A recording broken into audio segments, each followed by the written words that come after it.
समाज को एक माला में पिरोने का काम युवाओं को साथ लेकर करेंगे जतिन बॉक्सर।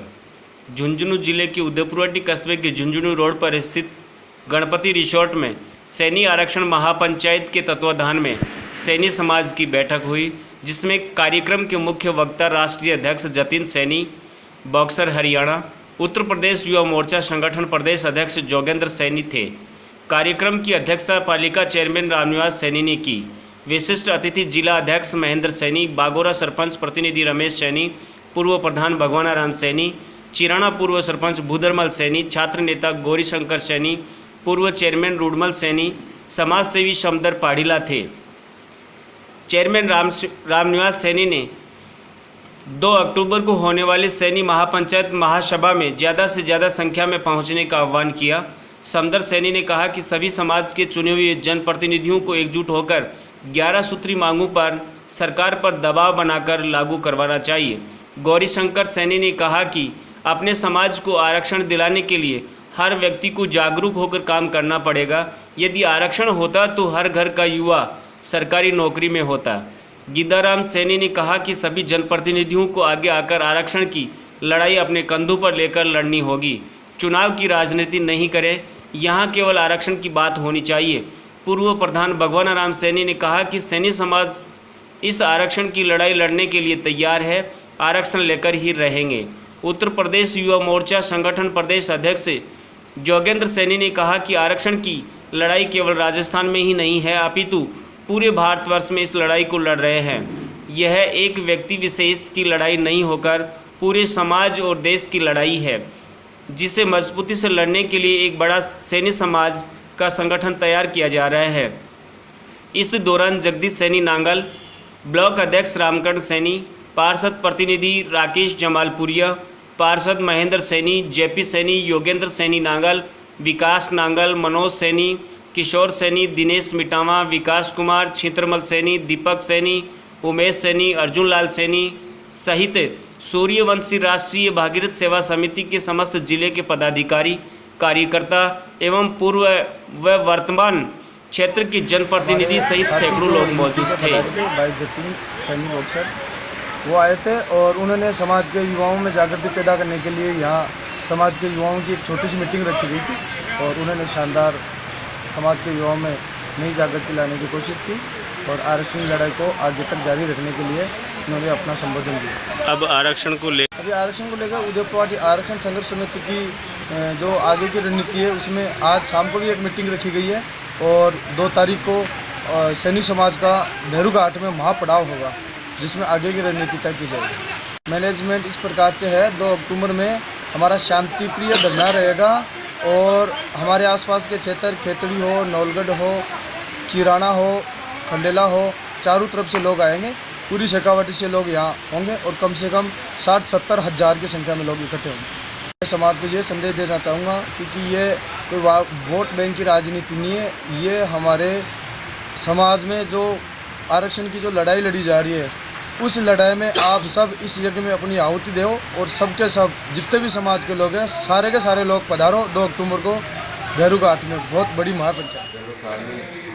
वो पूरा होने के बाद में हम आगे की रणनीति देखेंगे, वो क्या डिसीजन लेते हैं उसके हिसाब से। सरकार तो खतरे में, लेकिन उन्होंने अवशासन दिया है 10 दिन का, तो सरकार 1 महीने टिकी है। वो 2 अक्टूबर के लिए अपील यही करना चाहते हैं कि ज़्यादा से ज़्यादा संख्या में घाट में पहुँचे सैनी समाज और बड़ी संख्या से आंदोलन करेंगे। आपका नाम?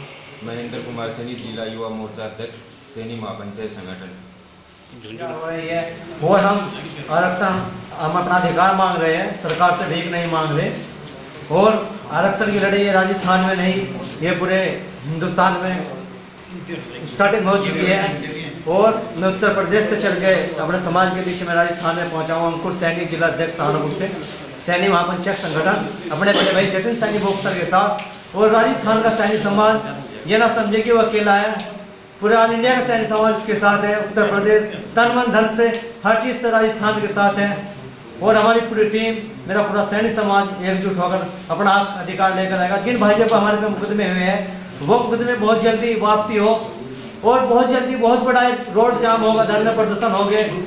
जो दिल्ली बैठी सरकार को भी पता चले सैनिक समाज की कितनी ताकत है। हम एक गोपनीय रूपरेखा तैयार कर रहे हैं, जिससे मतलब आपने कहा था कि गुटबाजी हो रही कि हमारे से बीच में से कोई बातें आगे ना जाए, क्योंकि अगर आगे बातें ये जाएंगे हमारे समय निकल गए या यूँ कह लो कि लीकेज हो ही जाएगी ये बातें, तो फिर ये कहीं ना कहीं हमारे में फुट गिरने का ही काम करेंगे। आरक्षण तो बहुत दूर की बात है। जी आपकी बात सही है, लेकिन फिलहाल ऐसा माहौल नहीं है जैसा आप बता रहे हैं। आपकी बात बिल्कुल सही है। बीच में से कुछ जैसे देखते हैं कि घंटा हो गया 2 घंटा हो गया, बीच में उठने के लिए चले जाते हैं, लेकिन वे लघु शंका के लिए या कुछ जरूरी काम के लिए ही बाहर जाते हैं। वैसे फिर आ जाते हैं कुछ देर के बाद। अपने सैनिक समाज को ये संदेश देना चाहता हूँ आपके माध्यम से कि अब जैसे मतलब आपने भी बात रखी गुटबाजी की, और हमारे भी सामने राजस्थान में जैसे हम आए आरक्षण की आप रूपरेखा तैयार करके यहाँ से जैसे हम आए और गुटबाजी की जैसे हमारे सामने बात चल रही थी, तो हम यही कहते हैं कि हमारे बीच में कोई गुटबाजी नहीं चल रही। भाइयों भाइयों में भी लड़ाई हो जाए, समुद्र भी नहीं है कि सब घर का काट दिया जाए, तो अंदर ही गोपनीय तरीके से हम अपनी रूपरेखा तैयार कर रहे हैं। हम बिल्कुल भी पीछे नहीं हटेंगे। पहली बात हमारी यह है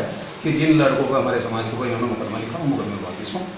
अगर नहीं मुकदमे वापिस होते नहीं है हमारी मांग। ऐसा आश्वासन मिला था, उसका समय पूरा होने जा रहा है, और 10 दिन का बाद अब जो हमारी जो उन्होंने क्या था जनसंख्या का मतलब कि गिनती की अफसर ने बताया था, नहीं हमारा कुछ भी नहीं होता, तो हम आगे के क्रांतिकारी के हिसाब से अपने आंदोलन की तैयारी रूपरेखा हमारी तैयार हो रही है, छोटी छोटी मीटिंग करके। जैसे अभी यहाँ को ये थोड़ी देर बाद यही उदयपुरवाटी के मंदिर में एक मीटिंग रखी हुई है, हर क्षेत्र में मीटिंग रखी हुई है। उसके साथ साथ उत्तर प्रदेश के काफ़ी जिलों में ज्ञापन जा रहा है, वहाँ भी मीटिंग की तैयारी हो रही है, और हरियाणा और उत्तराखंड में भी चल रहा है ये कार्य।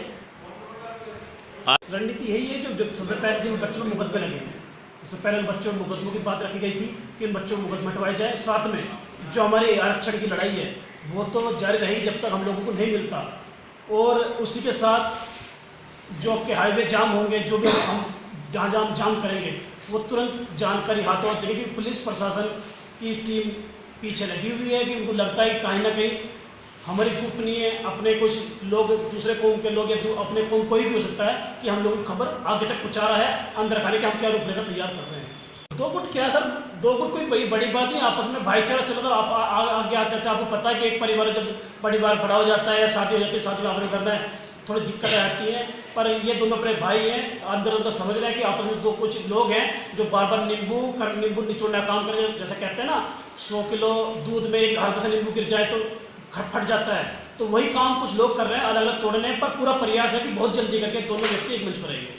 भाई जो दिग्गज नेता थे वे खुल के इसलिए नहीं आ पा रहे क्योंकि उनको पता है कि ये पार्टी, कहीं पर पार्टी का विरोध चल रहा था, कहीं पर पार्टी ने मना कर दिया आने के लिए। रही बात, उन लोगों को ये साथ देना चाहिए कि दिग्गज नेता वे पार्टी के लिए हैं, समाज के लिए नहीं है, और समाज की भविष्य की बात आती है तो भविष्य उनके बच्चों को भी बनता है, ये नहीं कि हम लोगों को ही बन रहा है। कल को जो दिग्गज नेता है उनके बच्चे भी IAS PCS बनना चाहते हैं तो उनके बच्चों को भी लाभ होगा IAS PCS बनने में।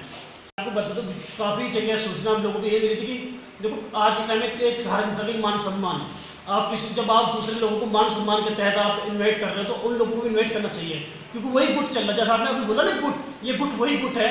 जब आप दूसरे को बुला रहे तो इसको क्यों नहीं बुलाते?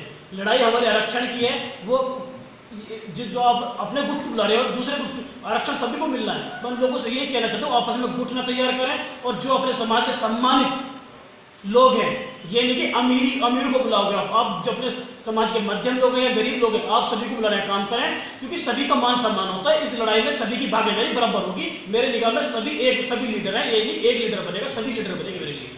तो फिलहाल तो आपके राजस्थान में चल रही है। राजस्थान के बाद 2 अक्टूबर को हमारा उत्तराखंड, वो क्या नाम है, हरियाणा पानीपत, उसके बाद उत्तराखंड की पावन धरती हरिद्वार जिला, और दिसंबर में बड़ा हल्ला बोल लखनऊ की पावन धरती पर विधानसभा के होगा हमारा। सही कहें, जो हमारी 11 सूत्रों की मांग है, ये मांग हम जब भी ले सकते हैं कि जब हम एक माला होती है, जब हम एक माला के सुना जाएंगे तभी सरकार हमारे सामने झुक सकती है, सरकार हमें कुछ दे सकती है, नहीं तो सरकार हमें बहकाती रहेगी और हम बहकते रहेंगे। मैं यही कहना चाहूँगा कि एक हो जाओ, संघर्ष की लड़ाई में हम लोगों को एक होना होगा। जिस तरह से हम अपने माता पिता में मारते पीटते हैं, तो हम उनकी भी हमें थोड़ा पुचकारते हैं। ऐसी जिन लोग हमारे नाराज हैं उनके आज ये वक्त आ चुका है कि हमें ना भी भारी गलती होगी, हमें झुकना पड़ेगा, और अपने समाज को एकजुट करने के लिए हमें कुछ भी करना पड़े, हम तैयार रहेंगे।